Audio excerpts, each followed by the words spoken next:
Assalamu alaikum, I'm Mahmood Khan. How are you friends? I hope you are well, so dear students and my dear friends. किसी का comment आया था कि हमारे लिए SSC 1 mean 9 class के model paper pattern की video बनाएं। तो उसी कमेंट के मुताबिक आज हम इंशाल्लाह पैटर्न इंग्लिश पेपर का डिस्कस करेंगे, उस पर बातें करेंगे। जो भी मसला आपको हुआ इस वीडियो के बाद तो आप कमेंट में बता सकते हैं। स्टार्ट करने से पहले मैं आपको बताना चाहता हूँ, अगर आप चैनल पर न्यू है तो चैनल को सब्सक्राइब करें। अगर सच में ही रियलिटी में ही आपने पेपर में पास होना है, इंग्लिश सीखनी है तो ठीक है, अदरवाइज बाकी आपकी मर्जी। अगर सब्सक्राइब करें तो बेल आइकन को भी प्रेस करें ताकि वीडियोस आपको मिलती रहे। और जो भी अगर सिलेबस कोई भी बात आएगी, इंग्लिश से रिलेटेड कोई भी बात आएगी, ग्रामर से रिलेटेड, तो आपको अपडेट मिलती रहेगी।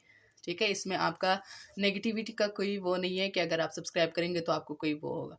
सब्सक्राइब करेंगे तो फ़ायदा होगा, नहीं भी करेंगे तो आपकी मर्ज़ी है। ठीक है, स्टार्ट करते हैं। बिस्मिल्लाहिर्रहमानिर्रहीम।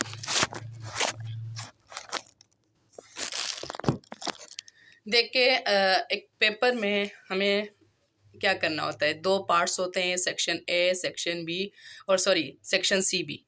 दो पार्ट्स मैंने इसलिए कहा कि एक ऑब्जेक्टिव पेपर और एक सब्जेक्टिव पेपर। तो चूंकि अब 2022 के मुताबिक जो पेपर पैटर्न है वो है एसएलओस बेस्ड जो आया हुआ है, तो उसमें टेक्स्ट बुक को तकरीबन 98% रिजेक्ट किया है। ठीक है, 98% मैंने इसलिए कहा क्योंकि ये 2% उसमें ग्रामर जो होता है वही होता है। ठीक है, तो ये क्वेश्चन आंसर बाकी सब कुछ तो हमें याद नहीं करने पड़ते जैसे पहले की तरह। अब क्या करना है, अब थोड़ा सा ग्रामर समझना है। ग्रामर समझ आ जाए तो कोई भी पेपर आप सॉल्व कर सकते हो।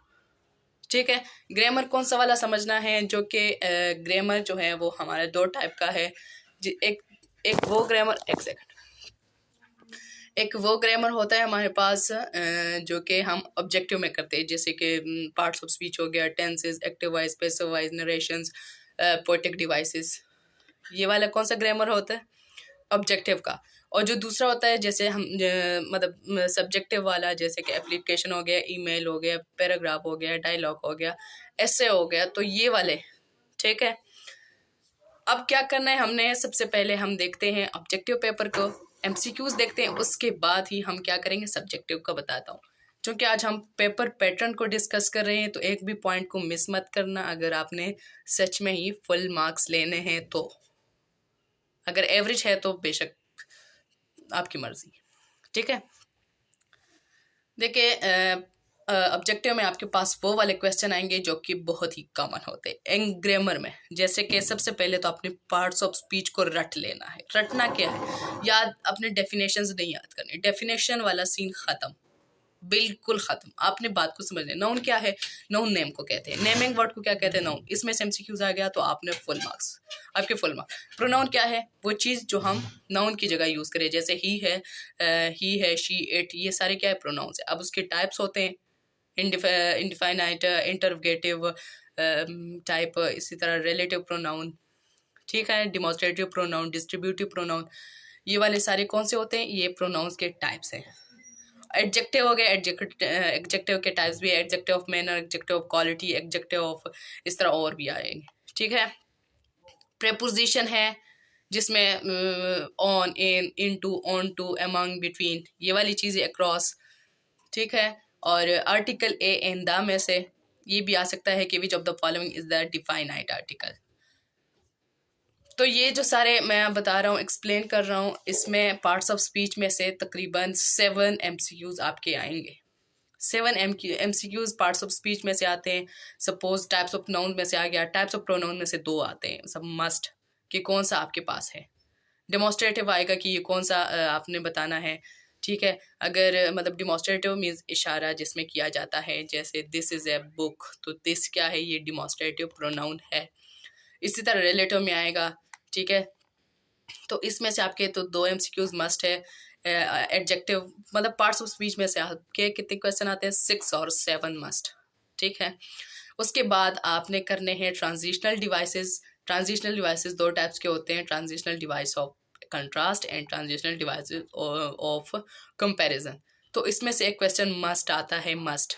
ठीक है, इस तरह आपके पास 5 या 4 MCQs ऐसे आएंगे जो वोकैबुलरी टाइप के होंगे।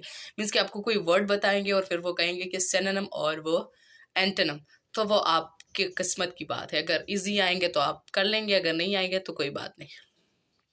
उसके बाद आपके पास एक और टाइप का क्वेश्चन जो कि आजकल हर क्लास में आ रहा है, वो ये है कि मतलब आपको कोई सेंटेंस बताएंगे और वो आपको कहेंगे कि ये कौन सा टाइप है, कौन सा टाइप स्टोरी है। जैसे कि ट्रेडिशनल स्टोरीज जो होते हैं उसको लेजेंड कहते हैं, एनिमल्स करेक्टर्स जिसमें होते हैं उसको फेबल कहते हैं, झूठी कहानी को फिक्शन कहते हैं, रियल कहानी को नॉन फिक्शन कहते हैं, रिदम वाले सेंटेंस को क्या कहते हैं, पोइट्री। तो ये MCQs आप इसमें तो आपके फुल मार्क्स ही आएंगे, ठीक है। ये जो मैं आपको बता रहा हूँ इंशाल्लाह इसमें से आपके सॉलिड मार्क्स आएंगे। ये देखे बिल्कुल वही बात है जो कि हम पैटर्न को डिस्कस करें, लेकिन मैं साथ साथ बता रहा हूँ कि कौन कौन से क्वेश्चन आपके आते हैं। ये देखे मैंने आपको बताया था एब्स्ट्रैक्ट नाउन है ये, ठीक है। अच्छा, टाइप्स ऑफ सेंटेंसेस जो कि एक ना कौन सा है, simple sentences, complex sentence, sorry compound sentence और कॉम्प्लेक्स सेंटेंसेस। कंपाउंड कॉम्प्लेक्स भी होते हैं, 4 हैं। ये मेरे चैनल पर अवेलेबल है, अगर आपको इसकी समझ नहीं आती तो देख ले, और अगर आ रही है तो MCQs या 1 या 2 MCQs तो आपके पक्के फुल मार्क्स, ठीक है। उसके बाद आपके पास आएगा फ्रेज और क्लॉज। क्लॉज का मैंने बताया हुआ है, उसमें फ्रेज का भी बताया कि क्लॉज क्या होता है कि एक ऑब्जेक्ट, एक सब्जेक्ट और वर्ब अगर एक साथ आ जाए तो वो एक क्लॉज है। अगर मैं इधर सिंपल बता रहा हूँ लेकिन वहाँ पर फुल वीडियो अवेलेबल है, जस्ट 5 मिनट्स की होगी, लेकिन आपके मार्क्स जो है ना इसी पर ही डिपेंड करते हैं। अगर आप देखोगे तो आएंगे, इस तरह बगैर तैयारी का आपको कुछ भी नहीं होने वाला, ठीक है। वर्ब के टाइप्स भी आते हैं, वो तो पार्ट्स ऑफ स्पीच में ही आएंगे, ठीक है। फिगर ऑफ स्पीच में आपका क्या आएगा, personification, which of the following is personification, which of the following is simile, metaphor, ये वाले आएंगे आपके पास, ठीक है। तो ऑब्जेक्टिव में यही सारा कुछ आएगा। आपने क्या क्या करना है मैं बताता हूँ। पार्ट्स ऑफ स्पीच सारे करने, समझना है, याद करने वाला कुछ भी नहीं है। Parts of speech, figure of speech mean के पोएटिक डिवाइसेस, ये सिमिली, मेटाफर, ये वाली चीज़ें ये करना है। और सिंपल टाइप्स ऑफ सेंटेंसेस करने हैं जिसमें से वो आएगा, ठीक है। और इसके अलावा जो आपको टेंसेस आने चाहिए मस्ट, अगर नहीं आते तो 2 दिन की बात है। आप मेरे चैनल पर सिर्फ 5 डेज के लिए आ जाए तो आपका पेपर फुल सॉल्व हो जाएगा, क्योंकि हर चीज़ वहाँ पर अवेलेबल। अच्छा, दूसरा हमारे पास आता है इसका सब्जेक्टिव पेपर, जिसको सेक्शन बी कहते हैं। सब्जेक्टिव पेपर में आपके पास एसएलओस बेस के मुताबिक ये पेपर है, तो उसमें क्या आएगा मैं बता रहा हूँ। सबसे पहले हमारे पास आता है एक पैराग्राफ, जिसमें से हमने 7 क्वेश्चन दिए होते हैं और करने होते हैं हमें। 1 सेकंड में बताता हूँ।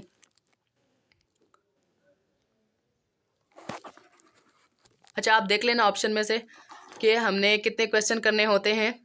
एनी 5, सिर्फ 5 क्वेश्चन।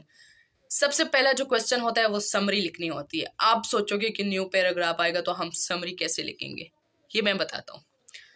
आपने सबसे पहले क्या करना है, लाइंस काउंट करने। अगर 20 लाइन्स है तो आपने 10 लाइन की समरी लिखनी है, क्योंकि आपके पास एक ई शीट आएगा, ठीक है, जिसमें से बिल्कुल एग्जैक्ट मतलब पेजेस होंगे आपके पास, ज़्यादा या कम नहीं होंगे, तो उन्हीं के मुताबिक करना है। उसमें अगर नहीं आ रहा तो आपने मेन पॉइंट्स लिखने, ज़्यादा कहानियाँ नहीं सुनानी, नहीं तो आपके मार्क्स रिड्यूस हो जाएंगे, ठीक है। जितना कम होगा, टू द पॉइंट होगा, उतने ही आपके मार्क्स पूरे आपके, ये मैं गारंटी के साथ बता रहा हूँ। समरी में क्या करना है, 6 मार्क्स की होती है। आपने अगर 20 लाइन का है तो आपने 10 करना है।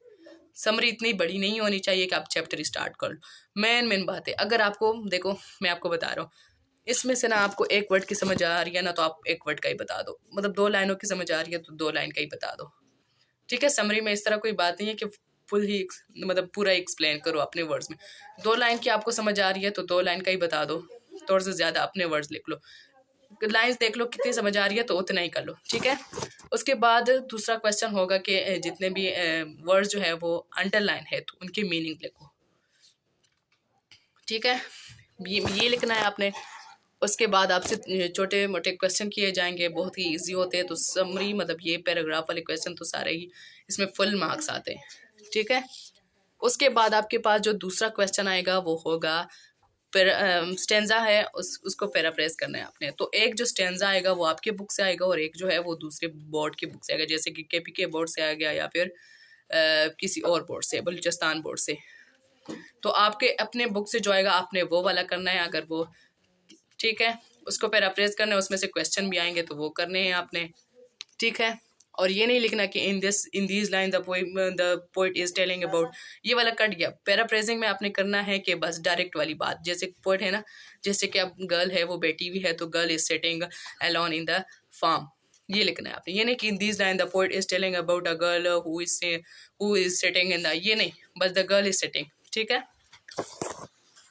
उसके बाद जो क्वेश्चन नंबर 3 है उसमें देखिए फिल इन द ब्लैंक्स है। उसमें इसमें आपके पास एक्टिव वॉइस और पैसिव वॉइस का आया हुआ है कि इन एक्टिव वॉइस और पैसिव वॉइस अगर आएंगे तो आपने ये वाले बहुत इजीली फिल कर सकते हो। ठीक है, बी में देखिए यूज वर्ब्स जैसे यूज करने हैं प्रेजेंट और पास्ट पार्टिसिपल। पास्ट पार्टिसिपल का मतलब है सेकंड या थर्ड फॉर्म। फर्स्ट फॉर्म को प्रेजेंट पार्टिसिपल कहते हैं, सेकंड और थर्ड को क्या कहते हैं, पास्ट पार्टिसिपल। ठीक है, तो इसके मुताबिक आपने इस सेंटेंस को रीड करना है। और ये जो आपके पास एंड में जैसे वॉच है, वेट है, तो इसका फर्स्ट फॉर्म और सेकंड फॉर्म मतलब पास्ट पर जो कहा होगा, ज़रूरी नहीं है फ्यूचर कभी आ सकता है, तो वो लिखना है आपने। उसके बाद पंक्चुएशन का एक अलग पोर्शन है, वो करना है आपने। तो कितने मार्क्स है, 3 मार्क्स का है। ठीक है, छोटा सा ही 2-3 लाइन आएंगे, या ज़्यादा से अगर कम आ गया तो 1 लाइन होगा, 2 लैंग्वेज 4 लाइन से ज़्यादा नहीं हो सकते। 3 मार्क्स का है तो 3 लाइन्स तक आ सकता है। सेक्शन सी में हमने क्या करना होता है, आपके पास चॉइसेस होंगी। एक ईमेल लिखना है या फिर अगर एप्लीकेशन लिख सकते हो, तो मेरे ख्याल से अगर आप एप्लीकेशन लिख लो तो वो ज़्यादा बेस्ट है, क्योंकि बचपन से करते आ रहे हो तो एप्लीकेशन आप लोग लिख लो। क्योंकि एप्लीकेशन के अगर 6 मार्क्स है तो 4 मार्क्स जो होंगे वो आपके पैटर्न की वजह से और 2 marks body of the letter. ठीक है, SEO बेस्ड की एप्लीकेशन है वो चैनल पर अवेलेबल है। अच्छा, नंबर 6 पे देखें कि right paragraph about 80 to 100 line. आपने वर्ड्स काउंट नहीं करने, आपको अंदाज़ा होना चाहिए कि 8 मतलब एक आपका जो पूरा पेज है वो तकरीबन 100 वर्ड्स उसमें आते हैं।